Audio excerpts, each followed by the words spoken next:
ચાલો પ્રકરણ 2 રેખાઓ અને ખૂણાઓ.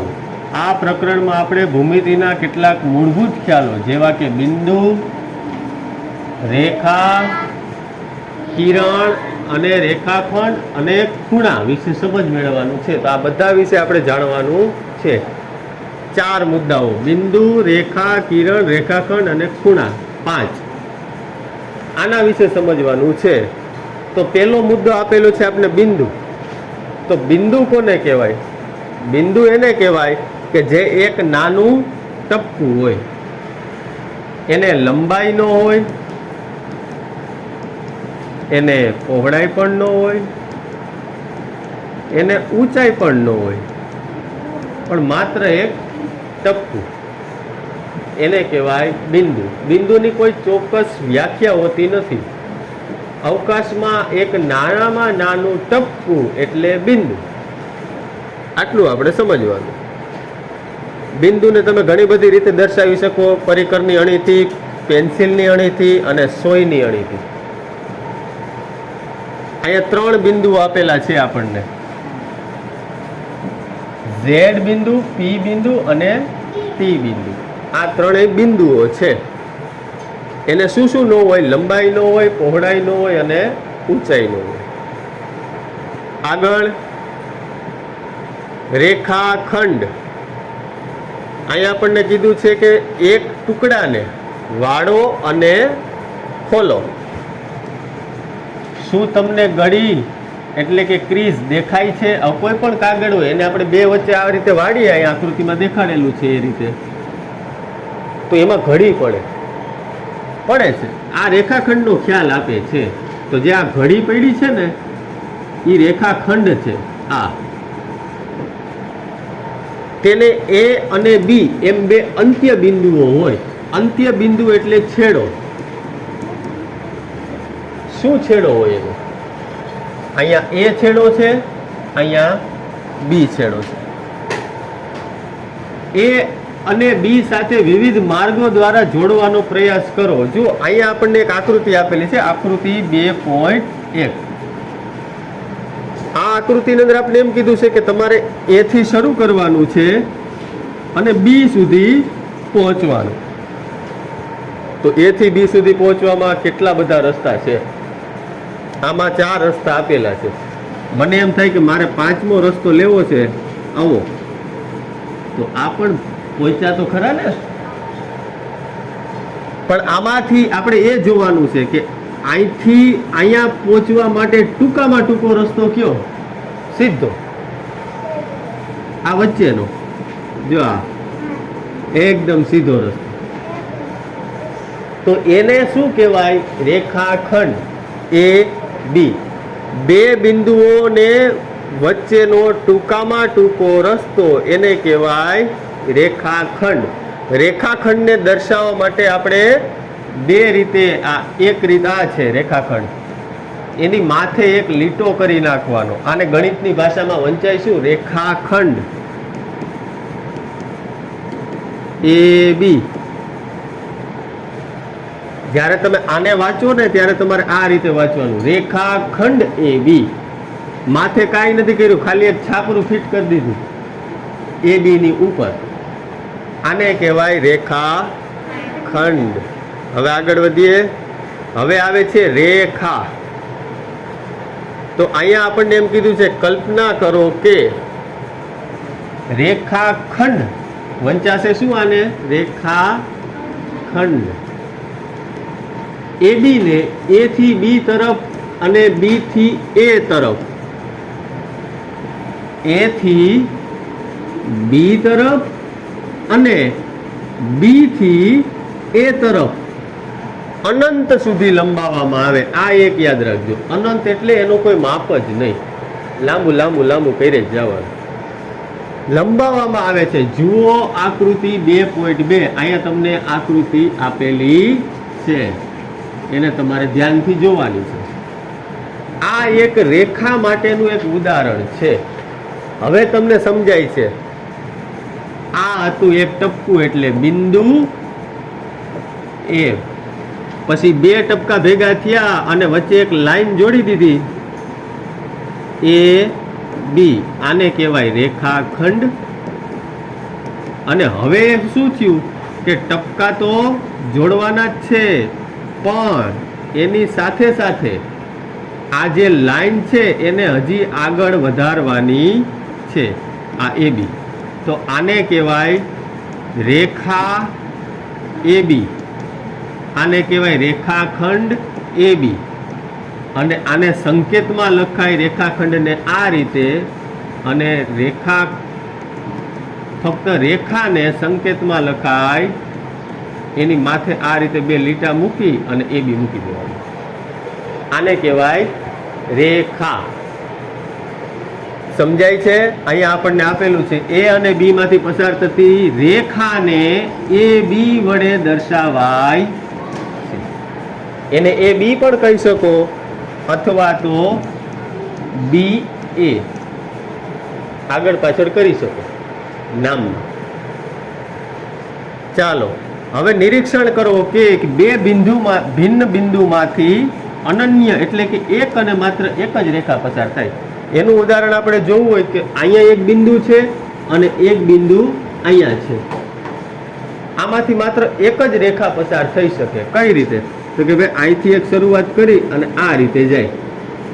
આ એક રેખા થઈ ગઈ, આ બે બિંદુમાંથી રેખા જોડાઈ ગઈ. પણ આમાંથી હવે બીજી એક રેખા પસાર થઈ શકે નહીં. દાખલા તરીકે આપણે આમ કરીએ તો આ રેખા થતી નથી.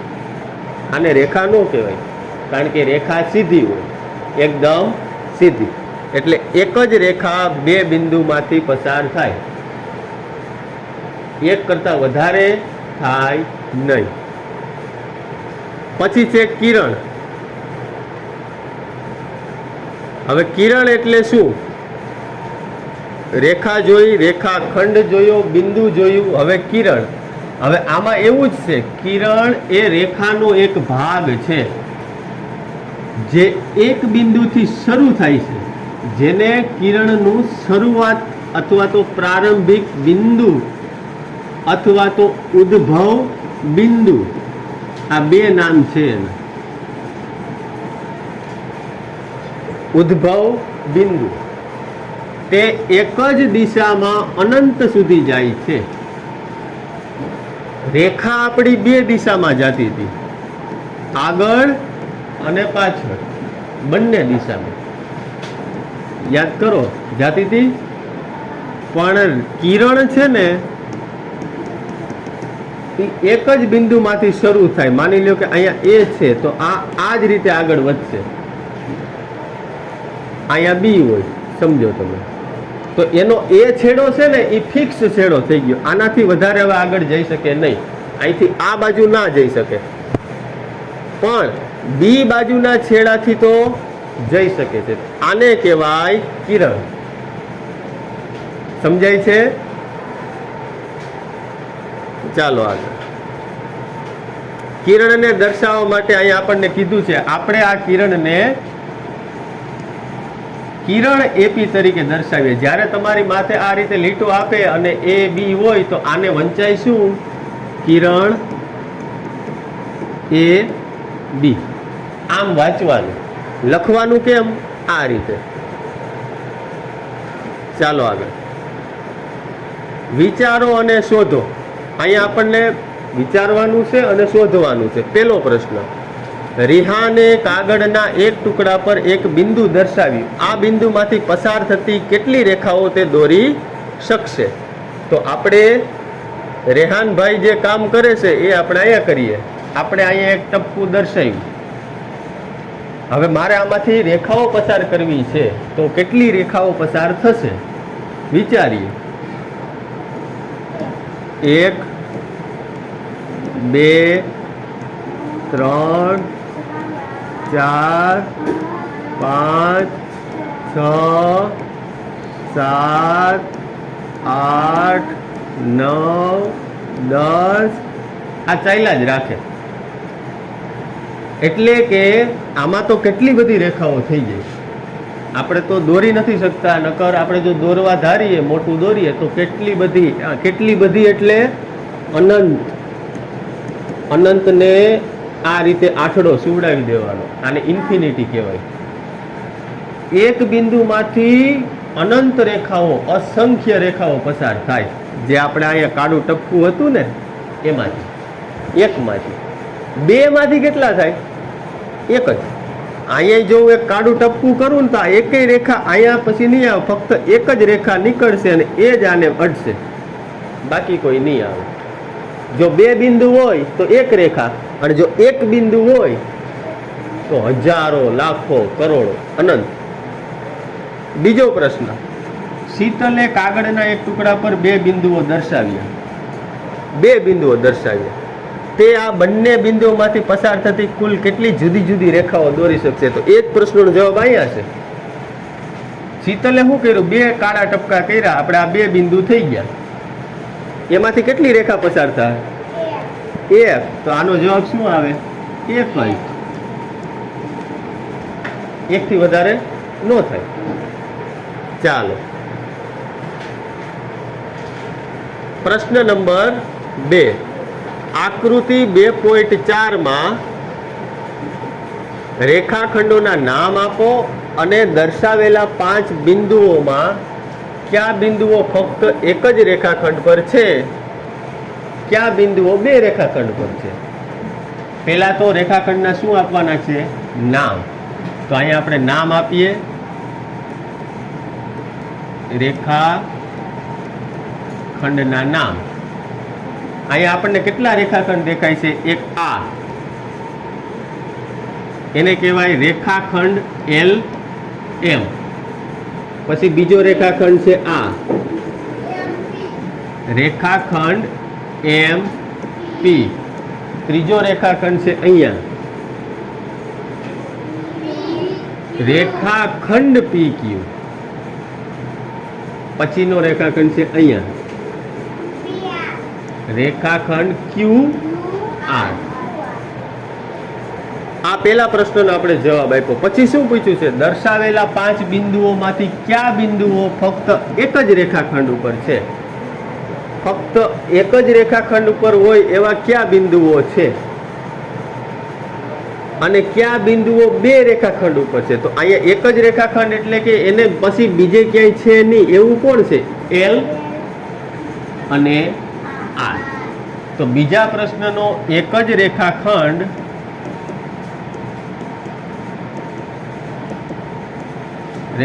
પર આવેલ બિંદુ એલ અને બિંદુ આર છે. આ બે બિંદુઓ નોખા છે, એક જ રેખાખંડ ઉપર છે.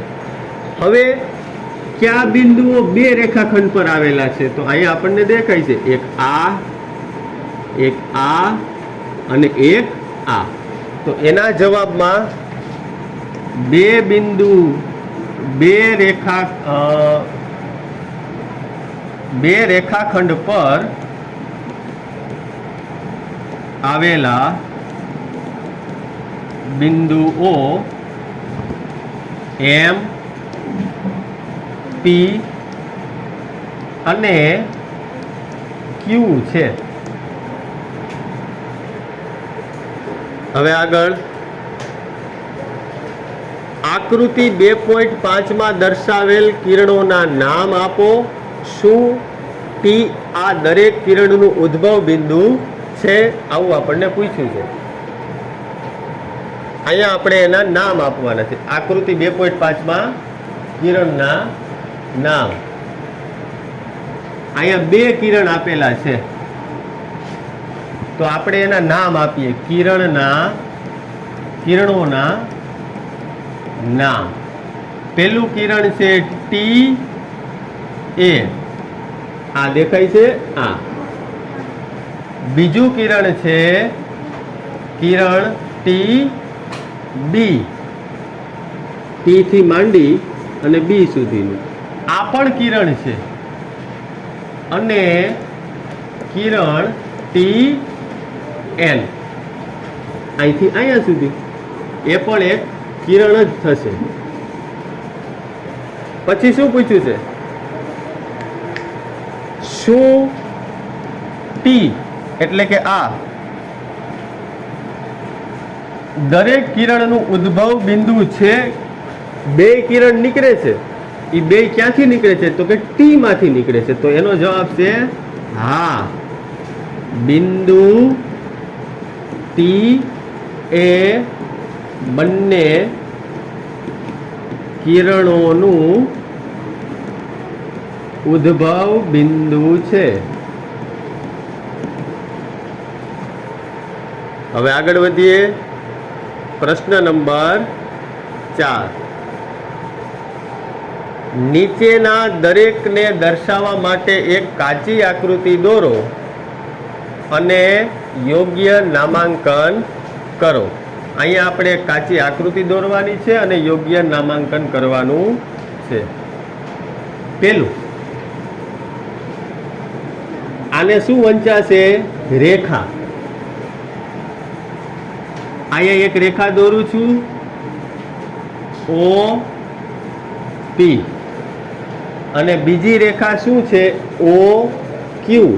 ક્યાં મળે છે? ઓ બિંદુ પર મળે છે. અહીંયા ઓ પી રેખા છે, અહીંયા ઓ ક્યુ રેખા છે. તો અહીંયા આપણે આ રીતે દર્શાવી શકીએ. અહીંયા એક ટપકું, અહીંયા એક ટપકું, અને અહીંયા આપણે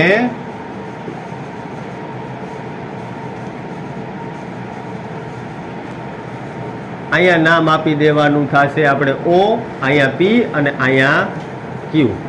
આ રીતે આપણે દર્શાવી શકીએ. આ બંને રેખાઓ ક્યાં મળે છે? ઓ બિંદુ પર મળે છે. આપણે દર્શાવી દીધું. પછી બીજો પ્રશ્ન છે, કિરણ એક્સ વાય અને રેખા પી ક્યુ બિંદુ એમ માં છેદે છે. ધ્યાન રાખજો. કિરણ એક્સ વાય, આ એક કિરણ દર્શાવ્યું. પછી બીજું રેખા પી ક્યુ. હવે અહીંથી હું એક રેખા દર્શાવું છું. અહીંયા છે એમ બિંદુ અને અહીંયા નામ આપવાનું થાય પી, આને નામ આપવાનું થાય ક્યુ. આ રીતે આપણે દર્શાવી શકીએ. શું કીધું હતું આપણને? કિરણ એક્સ વાય અને રેખા પી ક્યુ એમ બિંદુમાં છેદે છે. અહીંયા છેદે છે, આપણને દેખાય છે. આ રીતે આપણે બીજી આકૃતિ દર્શાવી શકીએ. પછી ત્રીજો પ્રશ્ન, રેખા એલ પરના બિંદુઓ ઈ અને એફ આવેલા છે, પરંતુ ડી તેના પર આવેલું નથી. તો આપણે કોઈ એક રેખા દોરવી જોશે. આને આપણે કહીએ છીએ રેખા એલ. એના પર ક્યાં ક્યાં બિંદુઓ આપેલા છે? ઈ અને એફ. આ બે બિંદુઓ આપેલા છે, પણ ડી બિંદુ તેના પર નથી. તો ન હોય તો આપણે અહીંયા બાજુમાં દર્શાવી દેવાનું. અહીંયા આપણે દર્શાવી દઈએ બિંદુ ડી. તો આ એની આકૃતિ થઈ ગઈ. ત્યાર પછી છે ડી. બિંદુ પી રેખાખંડ એબી પર આવેલું છે. તો અહીંયા આપણે રેખાખંડ દોરી નાખ્યો એ બી, એ બી. અને પી બિંદુ ક્યાં આવેલું છે? રેખાખંડ ઉપર. તો અહીંયા દર્શાવો પી બિંદુ તોય હાલે, અહીંયા દર્શાવો તોય હાલે. એવું કાંઈ જરૂરી નથી, ગમે ત્યાં દર્શાવી દો તો ચાલશે. હવે આકૃતિ પરથી નામ આપો. અહીંયા આપણને એક આકૃતિ આપેલી છે અને એ આકૃતિ પરથી આપણે એના નામ આપવાના છે. સમજીએ. આકૃતિ 2.6 ને ધ્યાનથી જોવાની છે અને એના ઉપરથી જવાબ આપવાના છે. ચાલો, પેલું, 5 બિંદુ ક્યાં ક્યાં છે? અહીંયા 5 બિંદુ આપણે દેખાડવાના છે. તો આપણે ગણાય જ છે 5 જે બિંદુ છે ને, હંમેશા યાદ રાખજો બાળકો, એ ABCD ના અક્ષર હશે. શું હશે? ABCD ના અક્ષર. તો જે બિંદુ દેખાય ને ABCD ના અક્ષરો ગોતવાના. તો અહીંયા આપણને 5 અક્ષરો દેખાય છે, એ બધા બિંદુ છે. તો આ પહેલાનો જવાબ આવે D E O C B. આ 5 બિંદુ. હવે એક રેખા ગોતવાની છે. રેખાને બે બાજુ એરો હોય, બાણ હોય, બાણ. તો અને સીધું હોય હો. બાણ તો હોય પણ સીધું હોય. નકર સાહેબ તમે એમ કહો સાહેબ આ ઈ નહીં હાલો. ચાલો, તો હવે અહીંયા આપણે રેખા ગોતવાની છે. તો અહીંયા આપણને દેખાય છે અહીંથી શરૂ થાય છે ને અહીંયા પૂરી થાય છે, આ રીતે. તો એ રેખા થઈ ગઈ. તો એ રેખાનું નામ શું આપીશું આપણે? રેખાની પેલા નિશાની, અહીંયા D અને ઓલા છેડે B. અહીંયા D, ઓલા છેડે B. આ આખી રેખા થઈ ગઈ. હવે શું પૂછ્યું છે? 4 કિરણ પૂછ્યા છે. તો 4 કિરણ આપણે દર્શાવવાના છે. તો અહીંયા આપણે આ 1, આ 2, આ 3, આ 4. હવે આ બધાના નામ આપવાના. તો નામ આ રીતે આપીશું આપણે. પેલું છે કિરણ O D, બીજું કિરણ છે O C, ત્રીજું કિરણ છે O B અને ચોથું કિરણ છે O. અહીંયા ઉપર કાંઈ આપેલું નથી એટલે આપણે O રાખીએ. O પછી માની લો કોઈ પણ એક બિંદુ રાખી દઈએ. અહીંયા હું લખું છું W, O W. તો આ 4 કિરણ આપણે દેખાડી દીધા. તમે જોયું બધા કિરણની ઉત્પત્તિ ક્યાંથી થાય છે? O માંથી. આ બિંદુ બધાયમાં સરખું છે, જ્યાં વચ્ચેનું છે ને તે આ ત્યાંથી જ બધા કિરણ નીકળે છે. હવે આગળ 5 રેખાખંડ આપણે દર્શાવવાના છે. તો દર્શાવી દઈએ 5 રેખાખંડ. રેખાખંડ એટલે કટકા. કટકા તો તમે અઢળક દર્શાવી શકો. જુઓ, એક આ કટકો, આને કહેવાય રેખાખંડ DE. પછી એક આ બીજો કટકો, એ આ EO, રેખાખંડ EO. પછી આપણે દર્શાવીશું આ રેખાખંડ OC. અને અહીંયા છે રેખાખંડ OB. આપણે 4 દેખાડ્યા, પણ આપણે દેખાડવાના કેટલા છે? 5. હવે આમાં ઘટે છે તો આપને એમ થાય કે નહીં સાહેબ હવે તો અહીં પૂરું થઈ ગયું, પણ એવું નથી. આ આખો પણ શું કહેવાશે? રેખાખંડ.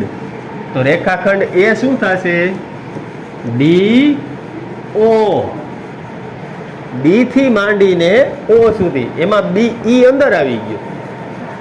અને હજી એનાથી મોટો કરવો હોય DB. આ પણ એક શું છે? રેખાખંડ. આવડો લાંબો પણ હોઈ શકે. અને હજી તો અહીંયા કટકા કરી શકો. EO આવી ગયું છે, EB. અને અહીંથી કરી શકો. એટલે ટૂંકમાં આને આ રીતે આપણે નામ આપી શકીએ. જ્યાં આપણને કટકો દેખાય ત્યાં આપણે નામ આપી દેવાનું. ચાલો, ત્યારબાદ પ્રશ્ન નંબર 6. અહીં એક કિરણ OA આકૃતિ 2.7 માં આપેલું છે. અહીં આપણને આકૃતિ દેખાય છે. એક આપેલું છે આપણને કિરણ OA. તે O થી શરૂ થાય છે, બિંદુ A માંથી પસાર થાય છે અને બિંદુ B માંથી પણ પસાર થાય છે. અહીંયા આપણને દેખાય છે અહીંથી પસાર થાય છે ને અહીંથી થાય છે. હવે શું કીધું છે? પહેલું, શું તમે તેને કિરણ OB તરીકે પણ નામ આપી શકો છો?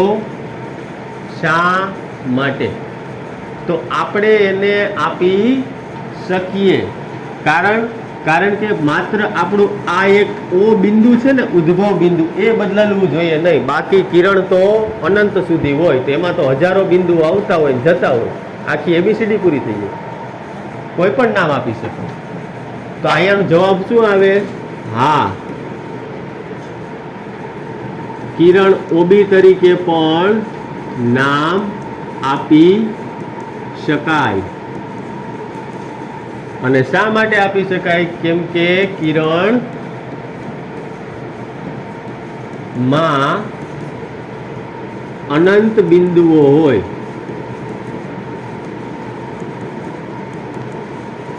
પણ ખાલી એક કોણ નહીં બદલશે, એક ઓ એક નહીં બદલે, બાકી બધા બદલી જશે. પછી બીજો પ્રશ્ન પૂછ્યો છે આપણે, શું આપણે ઓ કિરણ ઓ ને એઓ તરીકે પણ લખી શકીએ? એટલે કે એમ કીધું કે તમે અહીંથી ઉદ્ભવ બિંદુથી ઉપડ્યા અને કિરણ ઓ એ આમ લખ્યું, આ ઓ એ, તો એઓ તરીકે લખી શકીએ? તો કે બિલકુલ નહીં. આનો જવાબ નહીં. બી નો જવાબ નહીં. કેમ? કારણ કે અહીંયા પછી ઉદ્ભવ બિંદુ કોણ થઈ જાય?